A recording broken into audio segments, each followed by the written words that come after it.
Allez, bonjour à toutes et à tous, très heureux de vous retrouver. Alors oui, on est vendredi, donc c'est vrai que ça change un petit peu par rapport au timing habituel. Mais bon, on avait les gros rendez-vous de politique monétaire, etc., qui chamboulaient un petit peu le planning de cette semaine. Ceci dit, il me semblait de bon ton quand même d'enregistrer au moins comme une fois par semaine, même si on ne le fait pas mercredi cette semaine, un brief sur les UT de plus court terme, plus focalisé justement sur ces UT de flux. Bon, une large partie des choses ont quand même déjà été dites et il n'y a pas de grandes nouveautés, donc celui-ci doit être assez rapide, mais on va parler de deux, trois autres petits trucs. Aujourd'hui, on a un NFP, hein, donc relativement important, attention, et à la volatilité. Euh, Évidemment, dans le contexte dans lequel on a déjà des alertes de volatilité. Hein. Donc, je vous rappelle, ces alertes de volatilité, elles disent deux choses. La première, c'est soyez quand même tranquille sur les prises de position spéculatives. La deuxième, ça vous dit surtout, attention, le marché est plus basé sur la recherche de la volatilité. C'est-à-dire que là, par exemple, vos contextes peuvent être un peu malmenés. Les contextes, je vous rappelle, ce sont des facteurs temporels, des canaux chartistes, etc. Les alertes de volatilité, elles vous disent attention, là le marché il est surtout en train de chercher des écarts types. C'est-à-dire, vous pouvez vous dire le marché va trader, ou en tout cas va chercher à trader sur ces zones-là. Que vous avez ici, l'écart type de plus court terme, et celui-là, l'écart type de plus long terme. Donc bref, c'est sur ces zones-là, en fait, on vous dit que le marché va chercher à taper. Voilà. Et ce qui est important, donc, c'est de comprendre que le marché cherche donc ces zones-là plus qu'autre chose. Donc bon, pour ma part, il s'agit de dire, je ne sais pas vraiment où on va. On a une borne de volatilité qui se trouve là-haut, où on trouve les deux bornes, hein, celle de lutter tendance et de lutter contexte. Et d'un autre côté, ici, on a la borne basse qui cherche à venir chercher la moyenne ascendante. Donc, les deux zones spéculatives, pour moi, elles sont bien là, et bien malin celui qui sait où on va aller. On a un NFP, et Dieu sait qu'en plus de ça, c'est pour moi le facteur principal. Ça fait des mois et des mois hein, qu'on attend enfin quand même un signal au niveau du chômage, signal qui n'arrive pas. La Fed s'en est d'ailleurs inquiétée, enfin, ça fait partie des remarques du dernier FOMC, enfin pendant la conférence de presse, de dire on a quand même monté les taux à plus de 5% et le marché du chômage et le marché de l'emploi n'a pas bougé depuis plus d'un an. C'est incroyable. Ils sont donc toujours pareil sur un taux d'emploi extrêmement élevé relatif à ces durcissements monétaires. Même si on sait que ça met du temps, on cherche toujours le moment où cette mécanique de hausse du chômage va s'amorcer. Je vais essayer de vous chercher le métrique quand même, si on peut le trouver, parce que donc je vous rappelle, ce qui est important de regarder dans le NFP, c'est son contexte. C'est surtout, alors bon, je ne l'aurai pas ici, je vais mettre en pause. Voilà. Moi, je regarde particulièrement deux métriques. Donc, vous savez, le U6, c'est-à-dire celui-là, bon, ils ne peuvent pas trop cheater dessus. Et comme on l'avait dit ici, attention, hein, on commence à voir des signaux de bottom. On attend toujours le mois de confirmation dans lequel on va voir ce taux de chômage marquer un réamorçage haussier. Ce qu'on avait noté également, c'est que de toute façon, à partir du moment où le réamorçage haussier est mis en place, il est très difficile à arrêter. Il y a quelques faux départs ici, mais on voit que ce sont clairement relativement peu probable. Donc après une phase de creux comme ça, quand on repart, ce qu'on a donc c'est un cycle de hausse du chômage qui, historiquement parlant, nous a mené à 10% et 17%. Donc on fait encore une fois attention, c'est de dire évidemment qu'une fois que le bottom va être amorcé, la mécanique va être très difficile à arrêter. Donc toujours pareil, attention à ces indicateurs qui sont souvent en retard.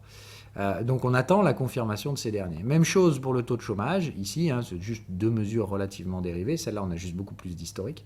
Hein, donc pareil, là on attend le moment où on va voir la confirmation de ce bottom avec, il faudra plusieurs mois évidemment pour le confirmer, et pour l'instant on attend déjà au moins un premier mois qui va dans ce sens-là. Voilà un peu les enjeux aujourd'hui qui vont catalyser la volatilité. Les zones spéculatives, comme je vous l'ai dit, il y en a une qui est légèrement plus basse ici, et il y a surtout celle qui est là. Voilà, hein. Donc je ne sais pas du tout où on va aller. Si le NFP venait à être effectivement pas bon, hein, je vous rappelle, bad news is good news, ça voudrait dire effectivement confirmer le taux terminal, ça pourrait nous ramener effectivement dans la partie haute du range. Maintenant, est-ce que là-haut on va passer pour autant? J'en suis franchement pas certain. Je vous l'ai dit, il ne faut quand même pas se planter. La Fed a remis 25 points de base, c'est peut-être 25 points de base de trop à mon avis, qui auront des conséquences économiques, qui risquent de ralentir l'économie un petit peu plus vite. Voilà. Donc pour l'instant, sur ces UT de flux, pour ma part, tant qu'on est sur des objectifs alerte de volatilité, je préfère être plutôt dans ce mode-là. Alors, je vous rappelle, moi, je switch par rapport à ça. Vous, si vous voulez changer ça sur l'indicateur, ça se situe ici, pardon. C'est-à-dire que si vous vous mettez en mode expert, vous pouvez vous mettre en mode volatilité. Et dans ce cas-là, même le canal de tendance va être remplacé par des bornes de volatilité. Donc là, effectivement, moi, il me semble que si vous tradez des flux en ce moment sur les indices américains, c'est cette méthode-là qui me semble la plus appropriée. Ça nécessite aussi de l'expérience. Donc, comme je vous le redis, ces différents trucs-là, ces différents niveaux sont relatifs évidemment avec votre niveau de progression. C'est-à-dire qu'ici, si vous voulez vraiment évoluer dans la volatilité et dans le chaos, je vous invite, si vous manquez d'expérience avec l'application de la stratégie, à clairement réduire les tailles de position. Ça faisait partie du message envoyé dans mon brief d'été. Moi, le premier, je réduis les tailles de position pour pouvoir me donner de la flexibilité éventuellement sur les stop-loss. C'est-à-dire que si on se dirige vers mon stop-loss et que je sens que le marché veut juste les chasser, j'ai la possibilité de repousser ce stop-loss parce que justement, je l'ai anticipé par des tailles de position réduites. Ça permet d'avoir une capacité d'adaptation. Ça ne veut pas dire derrière, je refuse mes stop-loss. Ça veut juste dire, dans certaines conditions de marché, particulièrement volatiles, il y a certains moments où j'ai juste pas envie de me faire stopper tout en bas comme un débile. Voilà. Pour les autres marchés, donc, puisque je voulais vous faire quand même des points sur les différents flux, donc rappel sur le silver, les flux sont en daily. Bon, là, moi, comme je vous l'ai dit, je ne vois pas encore de raison évidente de s'inquiéter de quoi que ce soit. Le flux ici en daily est juste toujours bien orienté. Si je vais chercher ici sur les UT supérieures, d'accord, alors là, ici, je vais me remettre en canal, hop, pas en volatilité, voilà. Donc pour moi, ce canal, il est maintenant haussier, on va renverser probablement le contexte, alors il faudra attendre pour ça la clôture du mois, la clôture trimestrielle, donc fin juin, et une fois que fin juin sera fait, on devrait avoir donc contexte, canal de tendance et flux, tous dans le même sens, et pour moi, vous le savez, les flux doivent pousser les contextes au-dessus des moyennes. Donc pour moi, l'intérêt, c'est que de toute façon, ce contexte va se recaler ici, et puis il va continuer de pousser jusqu'à déborder la moyenne. Bref, je pense qu'il y a encore largement à faire sous le capot en termes de silver. Maintenant, évidemment, quand on est au-dessus des contextes de l'UT supérieur, c'est pas le moment où il faut être bull. C'est le moment où, par contre, il n'y a pas d'éléments bear pour moi. Ce sont des éléments de timing et on est sur des time frames relativement larges. Je pense qu'ici, il est plus à faire de patience que de vouloir acheter, etc. C'est plus des zones pour acheter, mais c'est clairement pas des zones pour s'arrêter. Voilà toujours pour moi le message sur silver. Et comme d'hab, message égal, c'est ce que je fais moi personnellement. Donc j'ai pris des TP sur ces zones-là, des petits TP partiels. Une très large majorité de mes positions sont toujours ouvertes là-dessus. Et en cas de repli, je n'hésiterai pas à charger. Ça, c'est surtout ça que ça veut dire. Si jamais il y a des replis, je remettrai sans la moindre hésitation. Je vous ai préparé d'ailleurs, enfin, le fameux truc que vous vouliez, c'est-à-dire le schéma global des flux. Je vais vous chercher ça. Hop. Donc je vous le publierai sur le Discord aujourd'hui. Bon, il faudra peut-être que je repeaufine 2-3 conneries, parce que je ne suis pas totalement satisfait par le rendu visuel. Mais voilà, c'est donc vous montrer le schéma qui est extrêmement simple, d'accord ? Il y a des zones où vous avez cette fameuse séquence-là que souvent les héliotistes vous reprennent, donc 1, 2, 3, 4, 5. Comment vous séquencez ça dans les flux, puisque je vous rappelle, moi ce qui me gêne avec les héliotistes, c'est que souvent ils appliquent leur 1, 2, 3, 4, 5 dans des ranges, alors que justement, moi je dis c'est compliqué. Mais cette séquence, elle existe quand même, c'est-à-dire qu'eux, ils mettent des règles très précises, etc., dans tous les sens, il faut que la vague fasse ci, ça, truc bidule. Bon, moi j'ai toujours trouvé ça un peu nul parce que ça marche bien sur les tendances primaires, mais alors dès que vous faites ça dans les flux, c'est n'importe quoi. Donc voilà, moi les règles de flux sont beaucoup plus simples. Elles sont juste par un enchaînement de choses qui se répètent systématiquement. Vos contextes passent au-dessus de la moyenne, c'est la petite flèche verte, d'accord ? Vous avez derrière une troisième borne, vous attendez dans cet ordre-là, contexte dépasse la moyenne, troisième borne, j'achète la moyenne ou la borne de volatilité basse, tranquille, quoi. Voilà. Ok, derrière, vous avez l'étape de confirmation, on franchit le sommet précédent. À ce moment-là, vous pouvez mettre vos stop-loss à break-even et réduire vos risques de perte à zéro. Ok, s'en produit derrière le même schéma qui recommence, les contextes se décalent au-dessus de la moyenne, on se fiche de savoir si c'est peu, beaucoup, pas assez, s'il y a tant de degrés d'expansion, de machin, de retracement, de bidule, on s'en bat les couilles, d'accord ? C'est juste, ça monte autant que ça veut, aussi longtemps que ça veut, et vous ne devez pas vous opposer à ça. Vous attendez une troisième borne, et vous rachetez la borne de volatilité derrière, après avoir fait un TP total ici, c'est-à-dire on TP sur la troisième borne, on attend la borne de volatilité, on recommence. Même chose, confirmation dès qu'on franchit le sommet. Ici, il n'y a pas nécessairement besoin de revoir les contextes décalés sur le troisième et dernier flux sur lequel on récupère tous ces profits. Derrière, vous laissez deux flux correctifs, c'est-à-dire deux moments où la moyenne va passer à peu près au niveau du haut du contexte. Ça doit être séparé par une troisième borne et cette troisième borne, elle peut être squeezée. D'accord? C'est-à-dire que celle-là, on peut très bien, hop, ça rebondit, ça fait une troisième borne, mais on passe à travers. D'accord? C'est par exemple le cas qu'on a vu actuellement sur le S&P 500. Mais dans tous les cas, le sommet, le creux précédent doit être franchi. Et après, on doit voir le redémarrage d'un nouveau flux haussier qu'on ne traite pas avant de recommencer la séquence dès le début. C'est-à-dire 3 flux, 2 flux correctifs, et c'est reparti pour 3 flux. Ok? C'est vraiment pas très compliqué. C'est ce que je vous avais dit, mais au moins vous l'aurez de façon synthétique, une sorte de pense-bête pour ceux qui en ont besoin. Voilà, si vous vous rappelez, donc c'est exactement ce qu'on a vu. Si je réapplique ça sur le S&P 500, nous ce qu'on avait dit, c'est donc ici, c'est là que se situait la zone d'incertitude. On avait bien le premier flux. Alors, regardez, je vais vous le mettre. Vous voyez bien que toutes les règles étaient respectées, mais ça laissait une incertitude. Hop, voilà, on avait bien ici, hop, le premier flux, la moyenne les contextes qui passent sous la moyenne. On a le rebond, le renversement du contexte, la troisième borne qui se fait squeezer, et hop, la moyenne qui repasse bien au niveau du contexte. On avait bien ici toutes les conditions remplies. Une troisième borne validée, pas trop validée, on ne sait pas si elle est squeezée, pas squeezée, mais en attendant, on casse le point bas précédent, on relance un deuxième flux, et que j'avais dit, même si ce deuxième flux est très rapide, il est techniquement assimilable quand même à ces logiques de flux. Voilà. Donc, le schéma. Maintenant, vous l'aurez, je vous le mets dans le Discord. Voilà. Bon, pour les flux après, sur les cryptocurrencies, très honnêtement, donc ici, on avait dit on est plutôt sur du 4 heures. Je suis navré, je ne vois pas la moindre raison que ces flux se terminent pour l'instant, puisque donc dans ces objectifs de flux 4 heures, on voit bien le magnifique V-bottom sur la moyenne ici. Les contextes n'ont pas été renversés, donc écoutez, pour moi, c'est pas compliqué. Soit on vient chercher au moins le contexte et on aura une possibilité de voir une troisième borne en retard ou un petit quelque chose comme ça.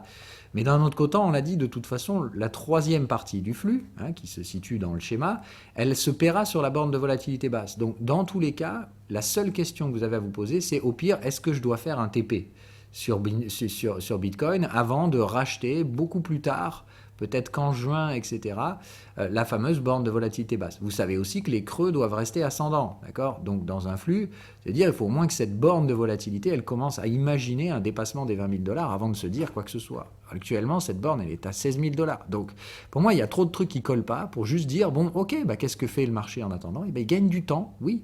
Ça fait plus d'un mois et demi qu'on est sur la même zone, ça fait chier tout le monde, évidemment, puisqu'il y a ceux qui sont trop pressés et qui voudraient devenir millionnaires tout de suite, et puis il y a ceux qui pensent que du coup, comme ça monte plus, c'est que ça va s'écrouler.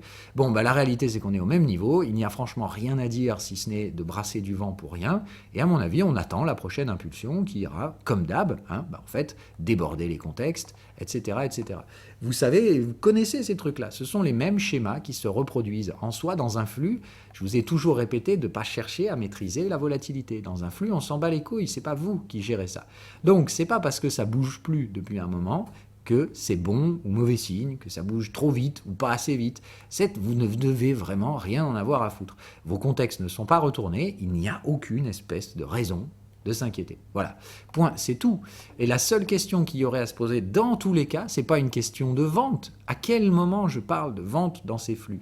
Ça a toujours été, si vous tradez ces flux à l'achat, la prochaine action, c'est de définir à quel point à quel moment vous allez take profit, avant de toute façon d'acheter le repli du flux. Donc, je ne comprends pas la logique vendeuse, elle a pour moi aucun sens. Bon, après, ça ne veut pas dire que des gens ayant une stratégie différente de la mienne ne peuvent pas vendre, et puis, encore une fois, il y a des stratégies qui permettent de le faire sur des UT de plus court terme. Mais sur les UT à faible risque, c'est boule. D'accord? Donc sur les UT de flux, on a toujours dit on trade plutôt dans le sens de la gestion à faible risque. Donc il y a plus de gens qui vont rechercher des achats de flux que des ventes de flux. Et dans une logique de flux, les ventes, ce sont des take profits. Ce sont juste des acheteurs qui récupèrent des gains. Moi, je ne vois aucune raison pour un acheteur ici de récupérer ses gains. Voilà, pour moi, c'est de dire à quelqu'un qui a payé ce truc-là, déjà que c'était pas facile ici, on l'a vu, les flux étaient vraiment agressifs avec ces vieilles structures-là en élargissement.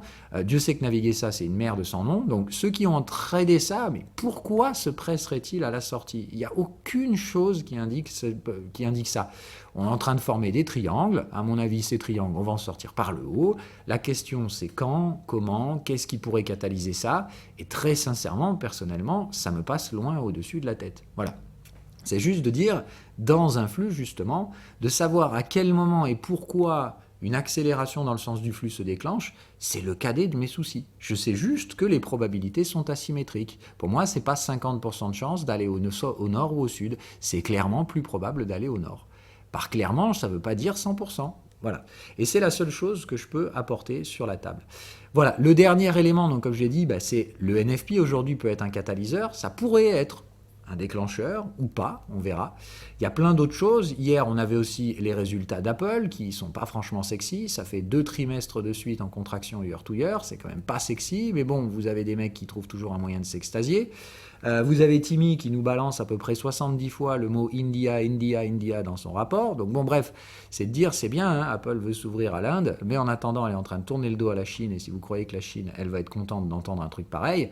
Bref, enfin, c'est toujours pareil, on est au monde des bisounours chez Apple. De toute façon, comme d'hab, recouchez-vous, il y a tellement de cash, cette boîte ne tombera jamais. Bon, moi, je vous l'ai toujours dit, il faut être très très prudent. S'il y a bien un truc aujourd'hui qui peut couiner dans la machine, c'est Apple. Maintenant, c'est pas forcément aujourd'hui et tout ça. Donc c'est plus de dire prudence sur certains secteurs de l'économie, particulièrement les GAFA pour moi, sur lesquels je pense qu'il faut énormément de prudence. Il ne faut pas vous laisser embarquer par le narratif, bon au final les GAFA, too big to fail, etc. On sait bien que ça finit par fail, et puis quand ça fail, c'est pas beau. Et en attendant, c'est pas une raison de vendre non plus, comme on l'a dit. Le S&P, il est bloqué, et pour moi, il restera bloqué parce que les GAFA ne vendent plus de rêves. Oui, il y a toujours les 495 boîtes du S&P qui, elles, n'attendent que de rebondir.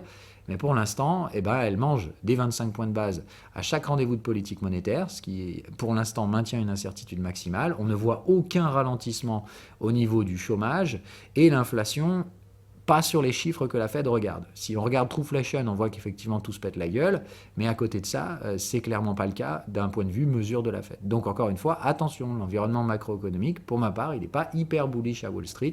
On a toutes ces alertes de volatilité. Ça annonce pour moi plus de l'incertitude qu'autre chose. Donc, si vous tradez, on trade avec des stops larges. Moi, pour ma part, vous savez, je trade plutôt sur des produits futurs et je suis passé sur les échéances de septembre parce que, tout simplement, là, j'ai pas envie d'être bloqué sur les échéances de juin qui arrivent à grands pas. Donc, c'est plus de dire, toujours pareil, si vous tradez sur des produits à échéance, pensez au rollover, faites attention. Voilà, les alertes de volatilité, elles m'invitent à dire, ça va être piégeux, donc réduction des tailles de position, stop large, on garde sa psychologie, on ne fait pas la girouette tous les 4 matins parce que j'ai l'impression que ça part dans l'autre sens.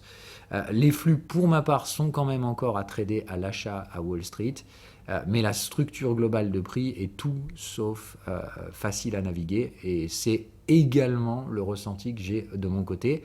C'est ce que je vois sur les graphiques. C'est la raison pour laquelle je vous invite, vous aussi, à prendre peut-être un peu de recul. Si les professionnels galèrent, c'est pas le particulier avec sa Ichimoku ou je sais pas quoi qui va franchement me sortir son épingle du jeu. Donc je préfère être un petit peu sur la défensive en ce moment. Par défensive, j'entends que j'applique quand même les stratégies de trading, mais clairement au niveau de la prise de risque et de l'exposition, je baisse le curseur significativement et je vous invite à en faire de même. Loin d'apporter des certitudes, le marché est plutôt en train de jouer le report des échéances, ce qui pourrait ralentir et réduire la volatilité, mais pour l'instant, j'ai les alertes contraires. Donc j'ai d'un côté un truc qui me dit attention à la volate, et de l'autre côté des éléments qui disent ouais, mais en attendant, on n'a rien pour vraiment déclencher un mouvement directionnel. Donc patience et résilience. Voilà le message de cette semaine.